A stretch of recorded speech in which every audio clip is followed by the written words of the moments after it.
आपल्यासोबत बोलण्यासाठी काँग्रेसचे आमदार बाळासाहेब थोरात रोल आपल्यासोबत बोलण्यासाठी काँग्रेसचे ज्येष्ठ आमदार बाळासाहेब थोरात सर आहेत। सर, काय सांगाल? आज मराठा आरक्षणासंदर्भात कायदा झालेला आहे, मात्र मनोज जरांगे पाटील कुठेतरी आपल्या एका भूमिकेवरती ठाम आहेत। कसं पाहता या दोन्ही गोष्टींकडे? कारण कुठेतरी आता या आरक्षणाच्या कायद्याला घेऊन कुठेतरी पुढे अडचण येणार आहे, सरकारसमोर अडचण देखील आता उभी राहणार आहे।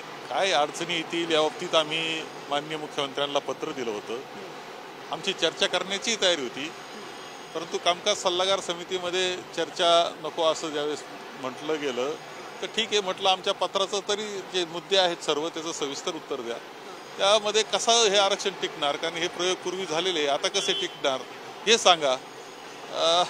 त्यानंतर जरांगे पाटलाच्या काय आश्वासनं तुम्ही दिले, त्याची काय पूर्तता तुम्ही केली? शेवटी सभागृहाला हे जाणून घेण्याचा अधिकार आहे आमचा, त्याची पूर्तता केली का तुम्ही? काय पूर्तता केली? परंतु या बाबतीतलं जितकं सविस्तर उत्तर मिळायला पाहिजे होतं आणि समाधान केलं पाहिजे होतं ते समाधान झालं नाही। आणि त्यामुळे शंका अशी वाटून जाते की हे लोकसभेच्या पार्श्वभूमीवर फक्त राजकारणाकरता हे केलं का काय, असं वाटून गेलं। हे साहजिक आहे, कारण बरेच लोक आता या आरक्षणाच्या विरोधामध्ये हायकोर्टामध्ये चॅलेंज करणार आहेत।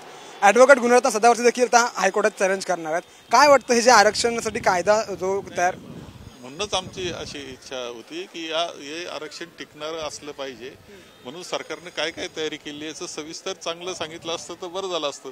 पण तितकं सविस्तर चांगलं उत्तर दिलं नसल्यामुळं काळजी अशी वाटून जाते की परत काय होणार, म्हणजे फसवणूक परत जनतेची होणार का? पूर्वी आम्ही प्रयत्न केले होते, नंतर 18 साली झालं, तर आता पुन्हा लोकसभेच्या निवडणुकीच्या पार्श्वभूमीवर हे आहे का काय असं वाटून गेलं। खूप खूप धन्यवाद सामटीशी बातचीत केल्याबद्दल। हे होते काँग्रेसचे ज्येष्ठ आमदार बाळासाहेब थोरात। त्यांनी असं सांगितलं आहे की आम्हाला चर्चा करायची होती की पुढील हे आरक्षण जो कायदा केला गेला आहे तो पुढे कोर्टामध्ये टिकेल की नाही, अशी यावरती आम्हाला चर्चा करायची होती, मात्र आम्हाला चर्चा करू दिली नाही। लोकसभेच्या निवडणुका डोळ्यासमोर ठेवून हे कुठेतरी राजकारण केलं जातं का, असं देखील आता बाळासाहेब थोरात यांनी साम टीव्हीशी बोलताना सांगितलं। कॅमेरामॅन रोहित समी, सूरज मसूरकर, साम टीव्ही, मुंबई। देश विदेशातील प्रत्येक घडामोडींचे लाईव्ह अपडेट मिळवण्यासाठी आता साम टीव्हीच्या सर्व सोशल मीडिया प्लॅटफॉर्मला लाईक, फॉलो आणि सबस्क्राईब करा। तसंच सर्व नोटिफिकेशनसाठी बेल आयकॉन प्रेस करायला विसरू नका।